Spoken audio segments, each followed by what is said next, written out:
رفقا سلام. امروز اومدیم با یه ویدیو توضیحاتی در رابطه با تفاوت ریجن ها یا مناطق مختلف پلی‌استیشن 5. خیلی از دوستانی که حالا به صورت حضوری مراجعه میکنن فروشگاه و یا اینکه از طریق وبسایت میخوان خرید کنن، دغدغه‌شون اینه که اصلا چه تفاوتی بین ریجن های مختلف پلی‌استیشن 5 وجود داره یا حالا پلی‌استیشن 4 در کل ریجن ها شامل چه بحثایی میشن. ما تو این ویدیو میخوایم یه توضیح در رابطه با این مسئله بدیم. فقط اینکه حالا ممکنه ما هم کامل نباشیم، به هر حال ما هم با توجه به مطالعات و حالا مباحثی که تو بازار اتفاق میفته این ویدیو رو تهیه می‌کنیم، ولی سعی می‌کنیم که همیشه کامل‌ترین و بهترین باشیم. پس تو این ویدیو با اون همراه باشید که ببینید اولا این پلی‌استیشن هایی که اینجا قرار دارن چه تفاوتی با هم دارن، تو جعبه ها چه تفاوتی با هم دارن، تو شارژرها چه تفاوتی دارن و اینکه چرا یه ورژن گرونتر و ارزون‌تره.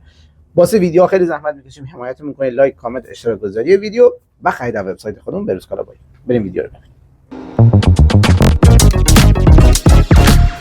اصلا ریجن یا منطقه چیه؟ ریجن یا منطقه یعنی اون جایی که کنسول واسه اولین بار واسه فروش عرضه میشه و حالا توسط سفارشاتی که توسط شرکت سونی مثلا ارائه میشه یه سری شرایط مختلف داره. مثلا یکی از شرایطش میتونیم بگیم گارانتیات تو اون مناطق واسه قوانین متفاوته، ولتاژ های برق که مهمترین قسمته تو متفاوته، بازیایی که واسهش عرضه میشه گاهی اوقات متفاوته و به زبان همون منطقه ارائه میشه و حالا بسته‌بندی و اون قوانینی که مرتبط با اون کشور یا منطقه است روی سونی روی کنسولاش میاد اعمال میکنه.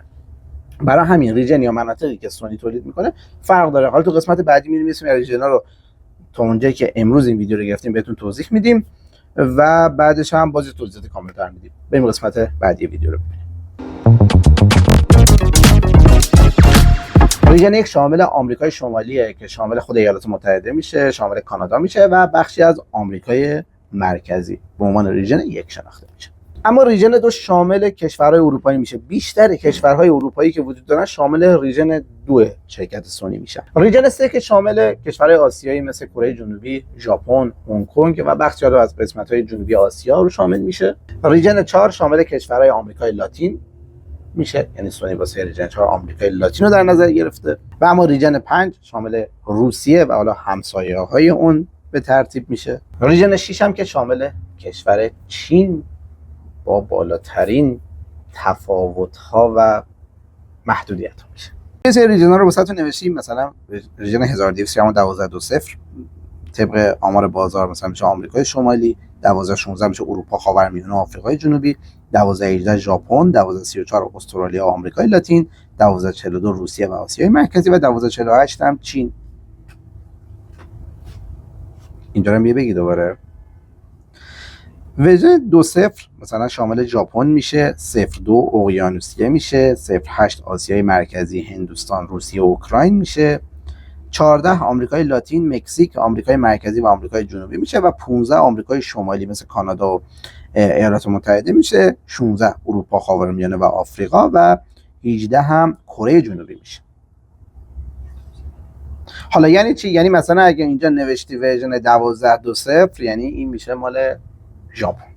حالا اگر نوشته 1216 با توجه به توضیحاتی که دادیم میشه مثلا مال بازار اروپا. یا مثلا اگه نوشته 1234 طبق همین جدولی که الان بهتون اینجا نمایش دادیم همینجا تغییر میکنه. ولی بیشتر ریجنایی که تو ایران الان داره خرید و فروش میشه 1216 اروپاست و حالا 1220 1218 مثل کره جنوبی اینا میشه. بیشتر ریجنای پلی‌استیشن 5 الان توی ایران موجوده داره به این شکل خریداری میشه. تو این قسمت می‌خوایم ببینیم که چرا ریجن های مختلف پلی‌استیشن 5 قیمت متفاوتی داره. آیا این دلیل بر برتری پلی‌استیشن 5 تو ریجن ها یا نه؟ واقعیت هیچ تفاوتی نداره ریجن های مختلف پلی‌استیشن هایی که الان در حال حاضر تو ایران موجوده و فقط اگر شما می‌بینید ریجن اروپا گران‌تره به این دلیل که حالا مثلا قوانین مالیاتی اروپا سختگیرانه تره و اینکه شرکت سونی مجبور هزینه بیشتری رو پرداخت کنه وقتی دست ما میرسه به تپ قیمتش بالاتره. یا خیلی از مردم خیلی از کشورها که حالا توان خرید پایینتری دارن شرکت سونی سیاست‌ها داره که تو اون مناطق قیمت‌ها پایینتر باشه، واسه همین تو اون مناطق قیمت‌ها میاد پایینتر. فقط ما می‌خواستیم بگیم که تفاوت قیمتی بین ریجن‌های کیفیتی بین ریجن‌های مختلف وجود نداره و فقط دلیل اینکه قیمت‌ها بالاتره به خاطر اون شرایطیه که روی شرکت سونی حاکمه و اون قوانینیه که روی کشورهای مختلف داره اعمال میشه و هیچ تفاوت دیگه جز این نداریم. پس این اگر شما رفتید واسه خرید و دیدید تبلیغاتی داره غیر از این انجام میشه که نه این ریژن اروپا خیلی بهتره، قیمتش انقدر بالاتر. اگر دلیل بر بالاتری قیمته فقط به خاطر بحث مالیات و قوانین کشورهای مختلف. خیلی هم میپرسن تو بازی‌ها تفاوتی داره؟ تو بازی دیجیتال ما تفاوتی به اون صورت نداریم. اکثر بازی‌ها کاملا قابل اجرا، هیچ تفاوتی نداره کدوم ریژن رو داریم می‌خریم، به غیر از ریژن‌های محدود که مربوط به کشور چین میشه. ولی خب مثلا ممکنه که زبان اون ریژن متفاوت باشه، مخصوصا رو دیسک‌ها. شما زمانی که دارید دیسک تهیه می‌کنید ممکنه که اون دیسک مثلا لاک اون ریژن داشته باشه و قفل باشه، ولی خب این هم خیلی به ندرته. یعنی خیلی شما نمیتونید تفاوتی توی نسخه های مثلا کشور مختلف ببینید. فقط مثلا ممکنه زبان ها فرق کنه که حالا شما یه ریژن دیگه رو این ریژن نصب می‌کنه، هیچ فرقی به حال شما نداره. پس تو بازی ها هم 99% تفاوتی ندارن.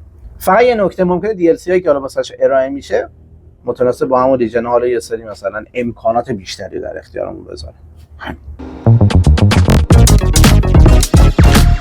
یه سری از حالا تفاوت‌های عمده‌ای که داره ولتاژ برقشونه که خب تو بازار ایران خیلی نمیاد، اونهایی که ولتاژشون با کشور ما سازگار نیست.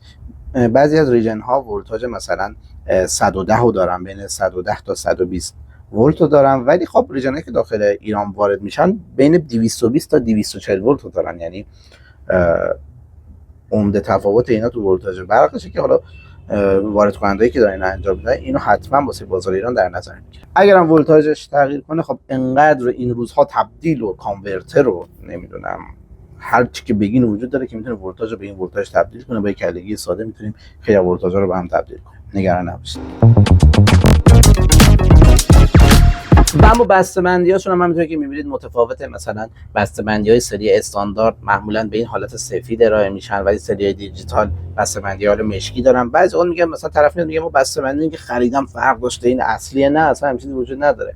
معمولاً کنسولایی که واسه ژاپن ارائه میشه این مقدار بسته‌بندی‌هاشون ساده‌تره، کنسولای اروپایی مقداری پیچیده‌تر بسته‌بندیشون به شکل ظاهری. دفترچه‌های راهنمایی داخلشون مثلا به زبان ژاپنی ممکنه باشه، به زبان حالا چینی ممکنه باشه، ولی در کل فقط شکل بسته‌بندیه.